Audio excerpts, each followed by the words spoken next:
What are you doing? This is great. I've been sitting here talking to the computer for 10 minutes, and I just realized I had not hit the record button. And I said some pretty good stuff. And the only person that heard me was my dog, but actually I heard you. She's asleep. Let's do this again. There are two types of truth. My nose itches, pardon me. There are two types of truth. We're going to do this again. And I can actually do this quicker and better. One, the foundational truth of all existence is what I call absolute truth. Now, I think what I said at the beginning of the non-recorded video was that this stuff is the stuff I've come up with in my own mind, based on my own research. It's my own philosophy on things. I did not read this anywhere, hear this anywhere. It's my own opinion or a perception of the nature of reality. And we're talking about truth. What is truth? Pontius Pilate asked Jesus that question, what is truth? That is the ultimate question. But it can be answered. Once you answer that question, then you have laid the foundation for understanding reality. Do I claim I understand it? Well, on a certain level, yeah. I mean, we all, if we sit down and actually think about it and talk about it, we can all come up with some kind of answer about reality. You know, it's all on different levels and different perspectives, but that ties into what I'm going to talk about. There are two types of truth. One, absolute truth. Two, subjective truth. And I'm going to try and do this again because I said some pretty darn good stuff. Let's see if I can say it again, because I'm winging this. I'm not following a script. I haven't thought it out. I'm just talking. Absolute truth is this. It is the truth of all existence. It is the truth of everything.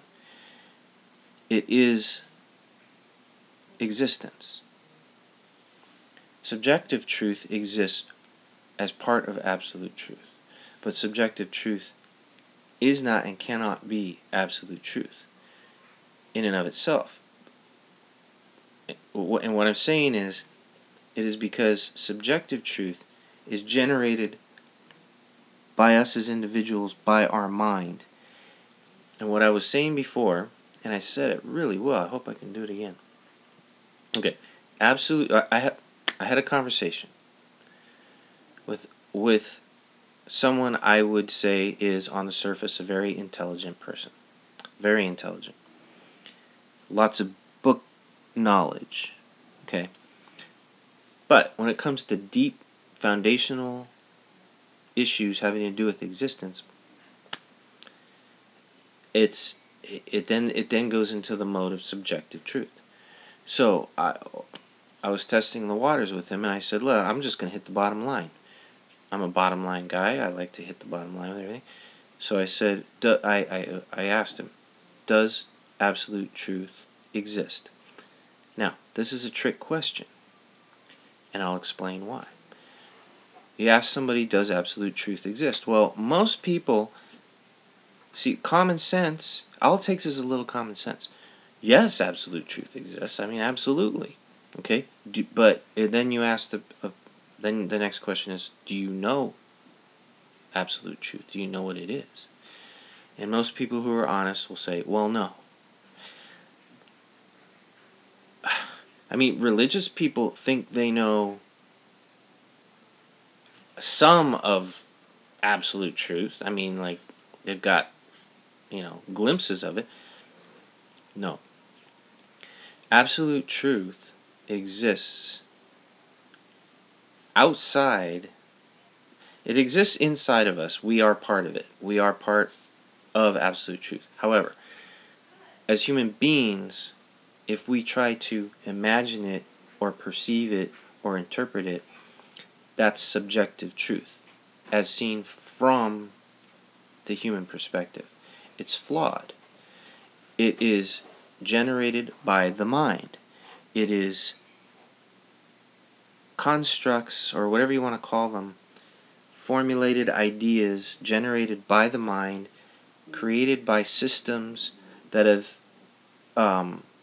we have accumulated over time in our experience on this earth as human beings, having to do with all the mind consciousness systems that we accumulate, having to do with education, our parents, the way they taught us, religion, the media, all that stuff is stuff that gets implanted into us to perceive the world a certain way.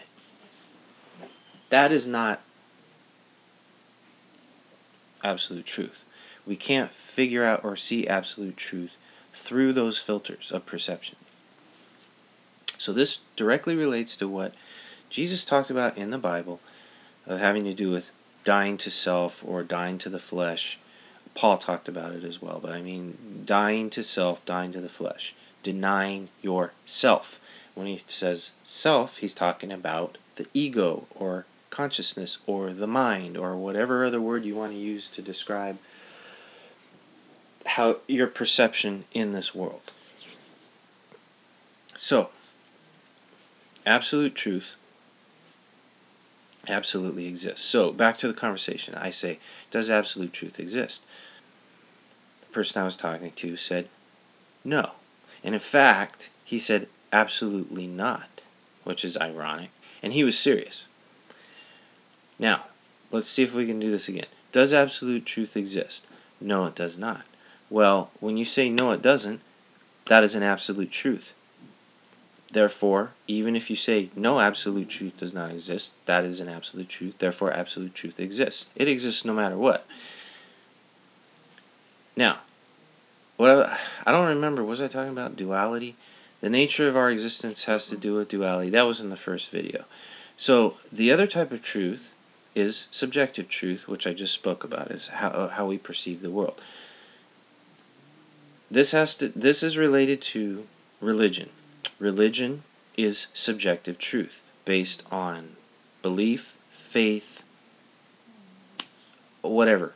You're given information, you're told this is true, and then each individual formulates pictures in their mind of how it works and what it is, and then they rely on it to actually be a part of their experience and their reality. But it's all generated by the mind, and it all exists within the mind.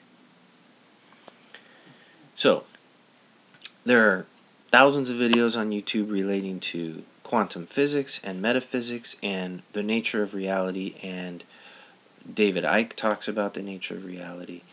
And so I'm just trying to describe it in another way, in a way I can relate to that maybe some of you out there can relate to, especially, and what I'm doing is I'm trying to help people who have been in Christianity, in particular, conservative, fundamental Christianity,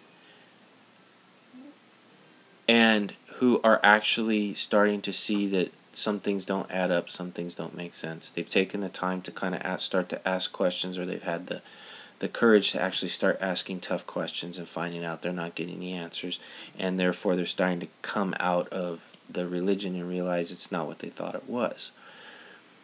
This has been my process that I've been going through for 7 years, and very, very intensely concentrated within the last 3 years. And so, with that in mind, talking about truth and the question, what is truth? Well, the truth is existence. However, truth as a human being is subjective. And once you can understand that, then you can actually start to pursue absolute truth by stepping back from subjective truth and actually allowing things to fall away, your perceptions, your preconceived ideas, your biases, your emotions, all that stuff that makes up who and what you think you are in this world. That's the death of self. That's dying to self. This relates to the initiation process of the mystery schools and secret societies, which is, I was talking in the beginning, this is what people who, an illustration is people who enlist in the military, go through boot camp, this is what they experience, is the stripping away of their self to be created into something new, which is, for that particular thing, it's to be turned into a soldier. And this is the same with any other system. Religion, the corporate system, to become a doctor or a lawyer, there are certain ways that you are taught to perceive things or to understand things or to well, you get the idea. All of this has to do with humanity and being a human. However, if you want to change the world, if you want to know the truth, like the truth in capital letters of absolute truth, you have to take all that and set it aside. How do you do that? And that's what I'll talk about in the next video.